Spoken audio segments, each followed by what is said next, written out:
आदाब नाजरीन, में डिजिटल असिस्टेंट मोहम्मद। अब देख रहे हैं तेलंगाना टुडे न्यूज़। झील की अराजी पर कॉलेजों की तामीर, बीआरएस एमएलए को नोटिस जारी। गैर मजाज तामीरात के खिलाफ क्रैकडाउन जारी रखते हुए ग्रेटर हैदराबाद के हुक्काम ने चारशंबे के रोज बीआरएस एमएलए मरी राजशेखर रेड्डी की मिल्कियत वाले कॉलेजेस को नोटिस जारी की।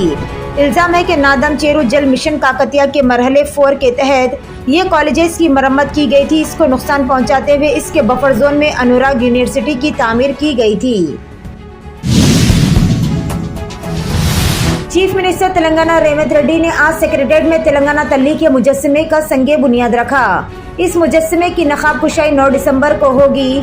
9 दिसंबर 2009 को उस वक्त के मरकजी वजीर फाइनेंस पी चिदम्बरम ने मुत्तहिदा आंध्र प्रदेश की तकसीम के जरिए तेलंगाना की तश्कील का ऐलान किया था। इस दिन दिए गए बयान की अलामत के तौर पर 9 दिसंबर 2024 को इस मूर्ति की नकाब कुशाई की जाएगी। हुकूमत ने अभी तक मुजस्समे का नया मॉडल जारी नहीं किया।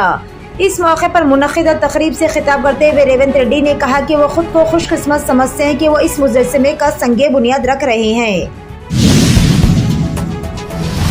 उस्मानिया हॉस्पिटल की जदीद इमारत गोशा महल की 32 एकड़ अराजी पर तामीर करने का हुक्म। चीफ मिनिस्टर रेवंत रेड्डी ने शहर हैदराबाद और रियासत के अवाम की अगले 50 सालों की ज़रूरियात को मद्देनजर रखते हुए हल्के असम्बली गोशा महल में उस्मानिया दवाखाना की जदीद इमारत तामीर करने का फैसला किया है, जो 32 एकड़ अराजी पर मुहित रहेगी। आज doctor BR Ambedkar Telangana secretariat में मुनक़िदा जायज़े इजलास में अहम फैसला किया है। इसके अलावा 22 अजला में 1-1 एकड़ रकबे पर आइंदा साल तक 15 नर्सिंग कॉलेज की नई इमारतें तामीर की जाएगी। चीफ मिनिस्टर रेवंत रेड्डी ने अहदेदारों को गोशा महल में उस्मानिया हॉस्पिटल की नई इमारत तामीर करने का हुक्म दिया है। BCI secretary Jay Shah ICC chairman बनने वाले हैं। सबसे कम उम्र शख्सियत इनकी मुद्दत कार 1 दिसंबर 2024 से शुरू होगी। BCI सेक्रेटरी जय शाह को बिला मुकाबला ICC का चेयरमैन मुंतखब कर लिया गया। ये खबर हिंदुस्तानी क्रिकेट के लिए खुश आइंद है, क्योंकि इससे दुनियाई क्रिकेट पर हिंदुस्तान का दबदबा मजीद बढ़ गया है। काबिल जिक्र बात यह है कि 35 साल जय शाह ICC चेयरमैन बनने वाले हैं और अब तक के सबसे कम उम्र फर्द है। इनकी मुद्दत कार बतौर ICC चेयरमैन 1 दिसंबर 2024 से शुरू होगी। नाजेबा वीडियो लीक करने पर लड़की ने अपने बॉयफ्रेंड का कत्ल करके नाश के टुकड़े टुकड़े कर दिए। लड़की ने अपने बॉयफ्रेंड को अफराद खानदान की मदद से कत्ल करके नाश के टुकड़े टुकड़े करके थैले में डालकर फेंक दिया।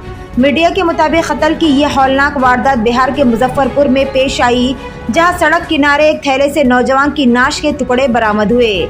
नाश की शिनाख्त जयप्रकाश के नाम से की गई और इसकी वालिदा से राब्ता किया गया, जिन्होंने बताया कि इनका बेटा एक लड़की के इश्क में मुब्तला था और आखिरी बार 4 महीने पहले इनसे मिलने आया था और वो लड़की मेरे बेटे को किसी से भी मिलने नहीं देती थी। हमारा खराब था ना, तो हमारा लड़का हत्या करने का पहले 4 महीना पहले आया था हमसे भेंट करने के लिए। उसके बाद गोवा गया, उसके बाद आया था, हमको चेहरा नहीं दिखाया। उसके बाद लड़की उससे किसी से मिलने नहीं दिया, हत्या कर दी। के दौरान में एक जो मृतक थे उनके द्वारा कुछ वीडियो वगैरह बनाया गया था, प्राइवेट वीडियो बनाया गया था और उसको वायरल किया गया था। उसी का बदला लेने के लिए इसकी हत्या की गई। BRS रुकन कौंसिल के कविता की जमानत पर रिहाई को BRS और बीजेपी के दरमियान साजबाज का नतीजा करार दिए जाने पर कारगुजार सदर BRS KT रामाराव ने कांग्रेस पर शदीद तनकीद की। गुज़िश्ता रोज कविता को सुप्रीम कोर्ट ने दिल्ली एक्साइज स्कैम केस में जमानत मंजूर की थी। एक्स प्लेटफॉर्म पर कांग्रेस कायदीन के बयानात पर रद्दअमल जाहिर करते हुए KTR ने कहा कि कांग्रेस क़ियादत को ये बात जहन में रखनी चाहिए कि इन चंद बड़े कायदीन की भी जमानत मंजूर की गई थी। उन्होंने कहा कि सोनिया गांधी और राहुल गांधी को भी 2015 के ED के मुकदमे में जमानत मंजूर की जा चुकी है। स्पा सेंटर्स और कोर्टों से माहाना रकम वसूल करने वाले 3 कांस्टेबल्स को मुअत्तल कर दिया गया। हैदराबाद के CP के श्रीनिवास रेड्डी ने मधुरानगर PS के 3 कांस्टेबल्स को स्पा सेंटर्स और कोर्टों से माहाना रकम वसूल करने पर मुअत्तल कर दिया। CP ने कांस्टेबल्स को मुअत्तल कर दिया जब ये सच साबित हुआ कि स्पा सेंटर में 3 कांस्टेबल और एक होमगार्ड के दाखिल होने के रिकॉर्ड वहां पर मौजूद CCTV कैमरे में रिकॉर्ड हो गए।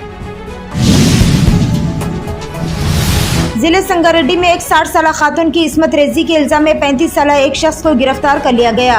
ये वाक़ा जिले के नारायणखेड़ टाउन में पीर को रात देर गए पेश आया।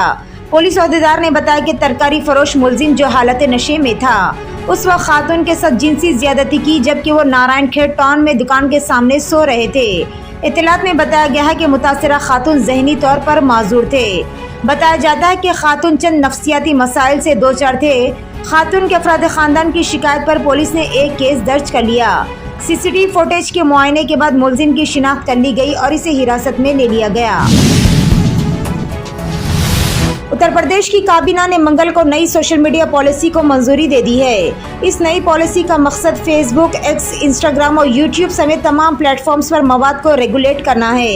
ये पॉलिसी काबिल एतराज़ सोशल मीडिया मवाद से निपटने के लिए रहनुमा उसूल मुतारिफ कराती है और कानूनी कार्रवाई भी करती है। नई पॉलिसी के तहत मुल्क मुखालिफ मवाद पोस्ट करना एक संगीन जुर्म है, जिसके संगीन नताइज बरामद होते हैं, जिसकी सज़ा 3 साल कैद से लेकर उम्र कैद तक है। मल्लेपल्ली में फर्नीचर की दुकान में बड़े पैमाने पर आग लग गई। शहर हैदराबाद के मल्लेपल्ली के इलाके सीताराम बाग में कल शब फर्नीचर की दुकान में बड़े पैमाने पर आग लग गई। मुकामी अफराद ने इस आग के साथ कसीब धुएं को देखकर फायर ब्रिगेड के अमले को इस बात की इत्तला दी, जिसके बाद फायर ब्रिगेड के अमले ने वहां पर पहुंचकर काफी जद्दोजहद के बाद आग पर काबू पा लिया। आग लगने की वजह ताहल अभी तक मालूम नहीं हो सकी। शुक्र इस बात का है कि इस वाक़े में किसी के झुलसने या फिर किसी के जख्मी होने की कोई इत्तला नहीं मिली। अलबत्ता बड़े पैमाने पर माली नुकसान ज़रूर हुआ है।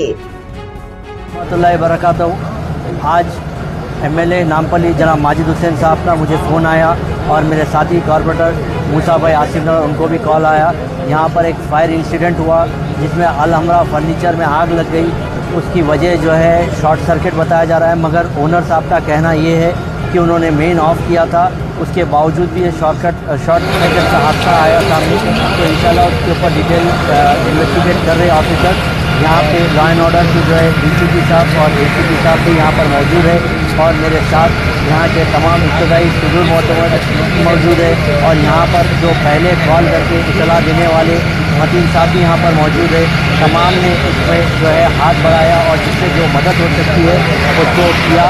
और मैं तमाम हमरा फर्नीचर के जो कस्टमर्स हैं मैं ज़्यादा गुजारिश करता हूँ कि बहुत बड़ा हादसा हुआ है तो जो है तमाम से ये गुजारिश है कि इन्हें फोर्स मत करिए, क्योंकि इनका काफ़ी नुकसान हुआ है, तकरीबन 12 लाख का नुकसान हुआ है। तो इंशाल्लाह हम जो है इसकी नुमाइंदगी करेंगे और जो कुछ भी यहाँ पर नुकसान हुआ इंशाल्लाह हम कोशिश करेंगे कि हम कुछ ना कुछ इनको राहत दिलाएं। और मेरी तमाम कस्टमर से गुजारिश है कि आप इन्हें टाइम दीजिए, वक्त दीजिए, क्योंकि अभी जो है बहुत हैबत में है, वो एक शौक में है क्योंकि उनका पूरा कारोबार जल चुका है। तो मैं आप तमाम से जो है अदबन गुजारिश करता हूँ और यहाँ के तमाम इब्तदाई सदूर मोतमदीन यहाँ पर जो आकर तेलंगाना टुडे न्यूज़ देखने का शुक्रिया। मज़ीद अपडेट्स के लिए हमारा चैनल सब्सक्राइब करें, लाइक करें, कमेंट करें और शेयर करना ना भूलें।